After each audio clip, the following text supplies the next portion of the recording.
O Catecismo em um ano.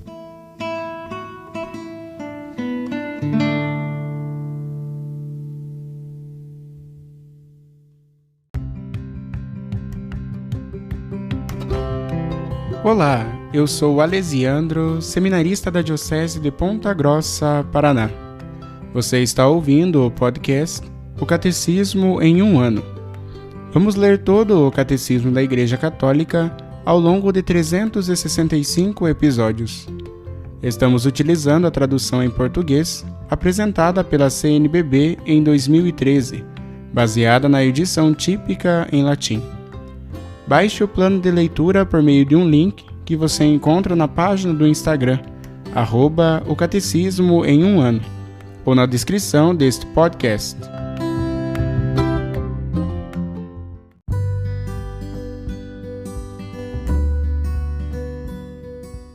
Chegamos ao dia 240 do podcast O Catecismo em um ano. Nós estamos lendo a terceira parte do Catecismo, A Vida em Cristo. Na primeira sessão, a vocação do homem, a vida no Espírito, no capítulo 2, a comunidade humana. E hoje nós leremos os números de 1897 a 1904.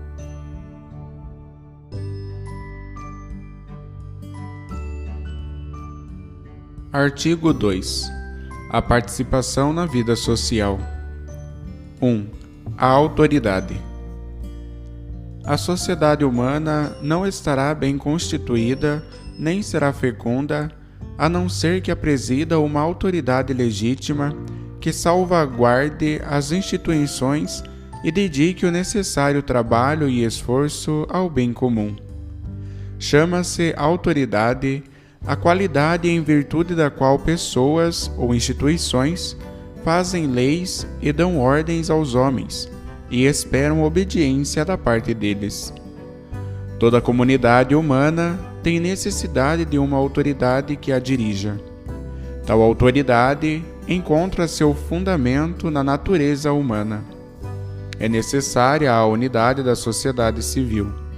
Seu papel consiste em assegurar, enquanto possível, o bem comum da sociedade.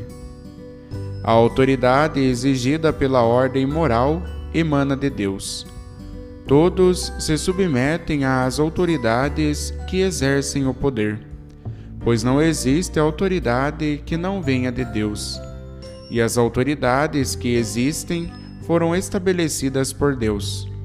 Portanto, quem se opõe à autoridade resiste à ordenação de Deus, e tais rebeldes atrairão sobre si a condenação, conforme Romanos capítulo 13, versículos 1 e 2. O dever da obediência impõe a todos prestar à autoridade as honras a ela devidas e cercar de respeito, e conforme seu mérito, de gratidão e benevolência, as pessoas investidas de autoridade. Deve-se ao Papa São Clemente de Roma a mais antiga oração Igreja pela autoridade política.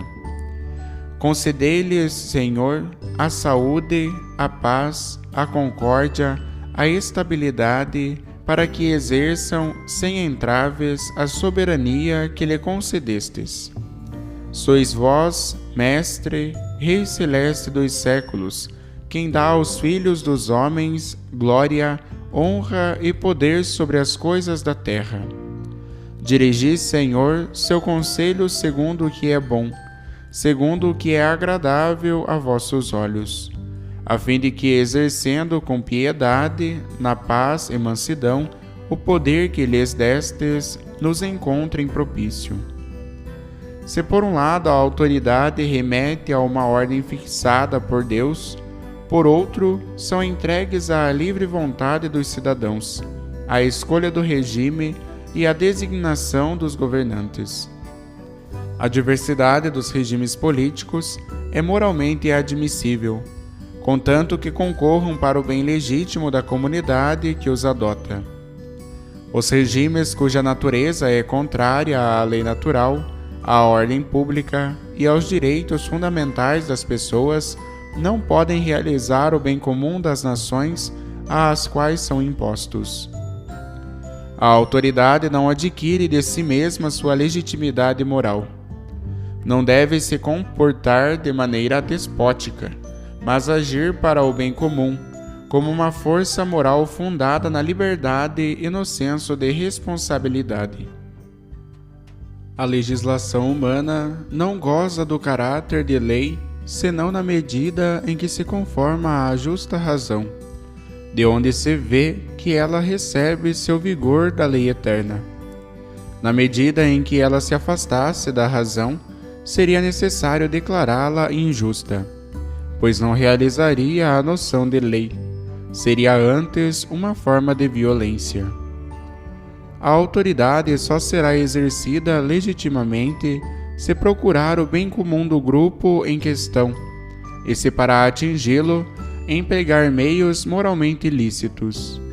Se acontecer de os dirigentes promulgarem leis injustas ou tomarem medidas contrárias à ordem moral, estas disposições não poderão obrigar as consciências. Neste caso, a própria autoridade deixa de existir, degenerando em abuso do poder. É preferível que cada poder seja equilibrado por outros poderes e outras esferas de competência que o mantenham em seu justo limite. Este é o princípio do Estado de Direito, no qual é soberana a lei e não a vontade arbitrária dos homens.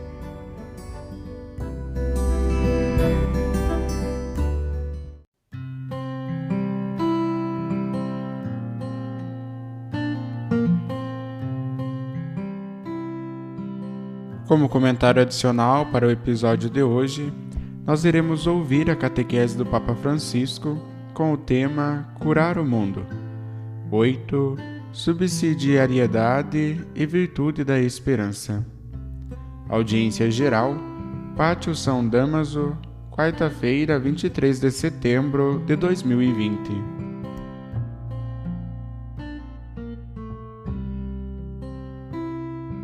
Estimados irmãos e irmãs, parece que o tempo não é muito bom, mas digo-vos bom dia de qualquer forma.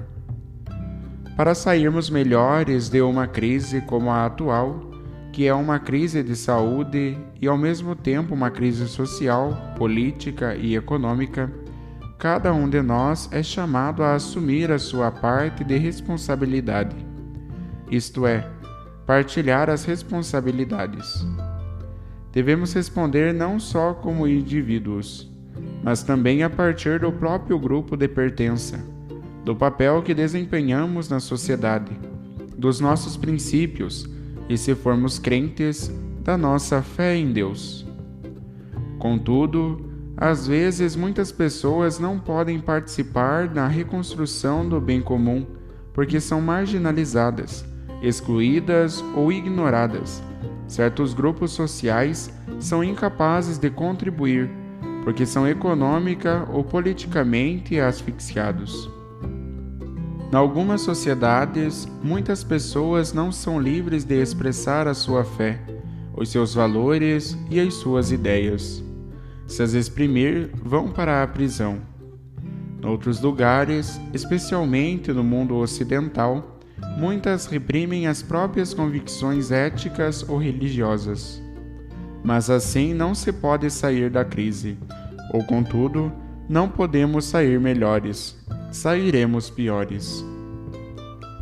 Para que todos nós possamos participar no cuidado e na regeneração dos nossos povos, é justo que todos disponham dos recursos adequados para o fazer, conforme o compêndio da doutrina social da Igreja, número 186. Após a Grande Depressão Econômica de 1929, o Papa Pio XI explicou a importância do princípio de subsidiariedade para uma verdadeira reconstrução, conforme o 40º ano, números 79 e 80. Este princípio tem um duplo dinamismo, de cima para baixo e de baixo para cima. Talvez não compreendamos o que isto significa, mas é um princípio social que nos torna mais unidos. Por um lado, e especialmente em tempos de mudança, quando indivíduos, famílias, pequenas associações ou comunidades locais são incapazes de alcançar os objetivos primários, então é justo que os níveis mais elevados do corpo social, como o Estado, intervenham a fim de oferecer os recursos necessários para prosseguir. Por exemplo, devido ao lockdown causado pelo coronavírus, muitas pessoas, famílias e atividades econômicas encontraram-se e ainda se encontram em sérias dificuldades, pelo que as instituições públicas procuram ajudar com apropriadas intervenções sociais, econômicas e sanitárias. Esta é a sua função, é o que devem fazer. Mas, por outro lado, os vértices da sociedade devem respeitar e promover níveis intermédios ou menores. Com efeito, é decisiva a contribuição de indivíduos, famílias, associações, empresas, de todos os organismos intermédios e até das igrejas. Com os próprios recursos culturais, religiosos, econômicos ou de participação cívica, eles revitalizam e fornecem o corpo social, conforme o Compêndio da Doutrina Social da Igreja, número 185. Isto é, existe uma colaboração de cima para baixo, do Estado central a favor do povo, e de baixo para cima, das formações do povo para o alto. É precisamente este o exercício do princípio de subsidiariedade. Cada um deve ter a possibilidade de assumir a sua responsabilidade nos processos de cura da sociedade da qual faz parte. Quando se ativa algum projeto que, direta ou indiretamente, diz respeito a determinados grupos sociais, estes não podem ser excluídos da participação. Por exemplo, o que fazes? Vou trabalhar pelos pobres. Muito bem. O que fazes? Ensino os pobres. Digo aos pobres o que têm de fazer. Não, isso não está bem. O primeiro passo é deixar que os pobres te digam como vivem, do que precisam. Devemos deixar que todos falem. É assim que funciona o princípio da subsidiariedade. Não podemos deixar estas pessoas fora da participação.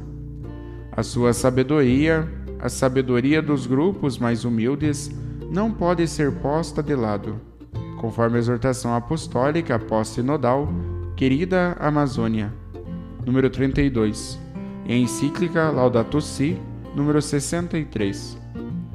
Infelizmente, esta injustiça ocorre muitas vezes onde se concentram grandes interesses econômicos ou geopolíticos, tais como certas atividades mineiras em determinadas partes do planeta, conforme a Querida Amazônia, número 9 e 14.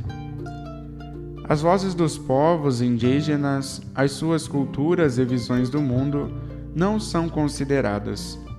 Atualmente, esta falta de respeito pelo princípio da subsidiariedade propagou-se como um vírus. Pensemos nas grandes medidas de ajuda financeira implementadas pelos estados. Ouvimos mais as grandes empresas financeiras do que as pessoas, ou aqueles que movem a economia real. Ouvimos mais as empresas multinacionais do que os movimentos sociais, dizendo-o com a linguagem das pessoas comuns. Ouvimos mais os poderosos do que os débeis, e o caminho não é este. Não é o caminho humano, não é o caminho que Jesus nos ensinou. Não é esta a atuação do princípio de subsidiariedade. Assim, não permitimos que as pessoas sejam protagonistas do próprio resgate. No inconsciente coletivo de alguns políticos ou de certos sindicalistas, há este lema: tudo para o povo, nada com o povo.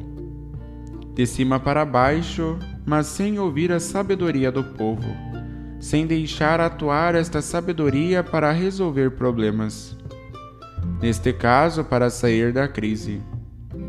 Ou pensemos também no modo de curar o vírus. Ouvimos mais as grandes empresas farmacêuticas do que os profissionais da saúde, que estão na linha de frente, nos hospitais ou nos campos de refugiados. Este não é um bom caminho. Todos devem ser ouvidos, os que estão no alto e quantos estão embaixo. Todos. Para sairmos melhores de uma crise, deve ser implementado o princípio da subsidiariedade, respeitando a autonomia e a capacidade de iniciativa de todos, especialmente dos últimos. Todas as partes de um corpo são necessárias, e como diz São Paulo, as partes que podem parecer mais frágeis e menos importantes são, na realidade, as mais necessárias, conforme 1 Coríntios capítulo 12, versículo 22. À luz desta imagem, podemos dizer que o princípio da subsidiariedade permite a cada um assumir o seu próprio papel no cuidado e destino da sociedade. A sua implementação, a sua atuação, a atuação do princípio de subsidiariedade dá esperança num futuro mais saudável e justo, e construímos este futuro juntos, aspirando às realidades maiores, alargando os nossos horizontes. Ou juntos, ou não funciona. Ou trabalhamos em conjunto para sair da crise a todos os níveis da sociedade, ou nunca o faremos. Sair da crise não significa dar uma pincelada nas situações atuais para as fazer parecer um pouco mais justas. Sair da crise significa mudar, e a mudança real é feita por todos, por todas as pessoas que formam o povo, por todas as profissões, todos, e todos juntos, todos em comunidade. Se não o fizerem todos, o resultado é negativo. Numa catequese anterior, vimos que a solidariedade é a saída para a crise. Ela une-nos e permite-nos encontrar propostas sólidas para um mundo mais saudável. Mas este caminho de solidariedade precisa da subsidiariedade.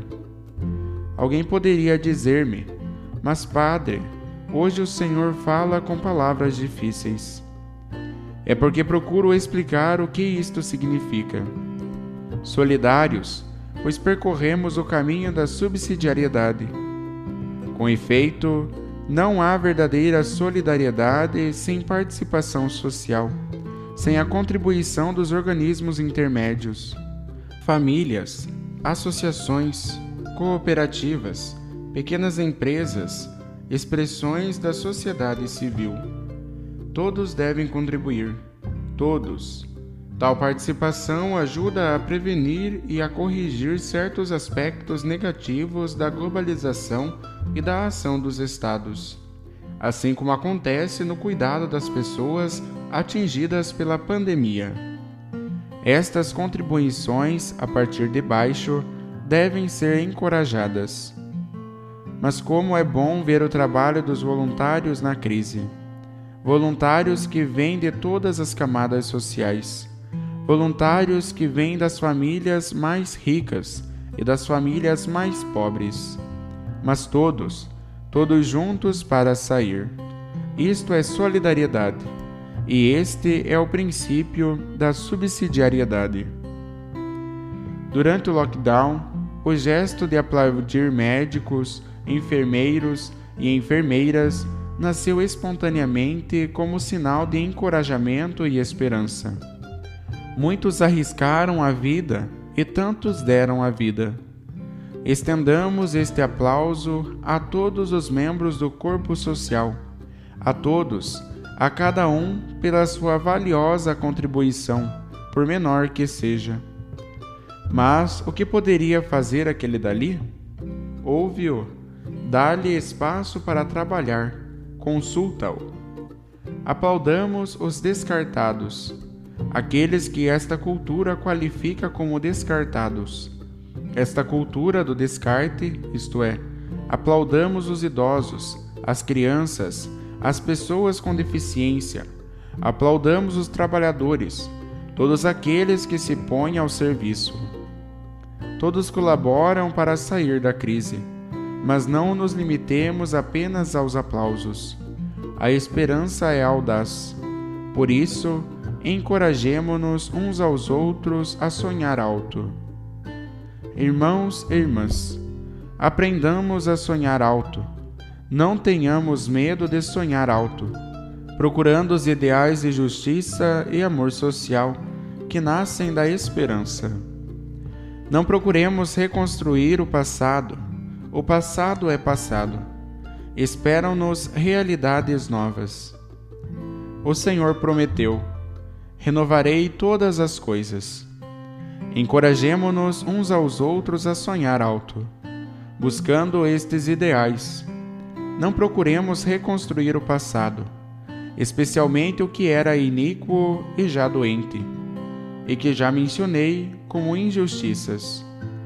Construamos um futuro onde a dimensão local e global se enriqueçam mutuamente. Cada um pode dar a sua contribuição. Cada um deve dar a sua parte, a sua cultura, a sua filosofia, o seu modo de pensar, onde a beleza e a riqueza dos grupos menores, inclusive dos grupos descartados, possam florescer, pois também nisto há beleza, e onde aqueles que têm mais se comprometam a servir e a dar mais a quem tem menos.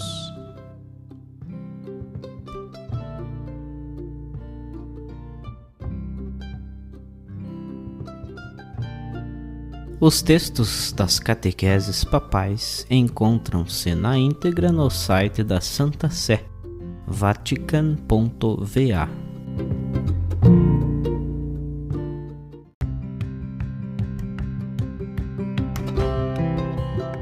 Você acaba de ouvir mais um episódio do podcast O Catecismo em um Ano. Continue nesse bom propósito de aprofundar o conhecimento e a vivência da fé católica e procure participar da sua comunidade. Rezemos por todos que estão fazendo esse caminho de leitura do Catecismo. Até amanhã!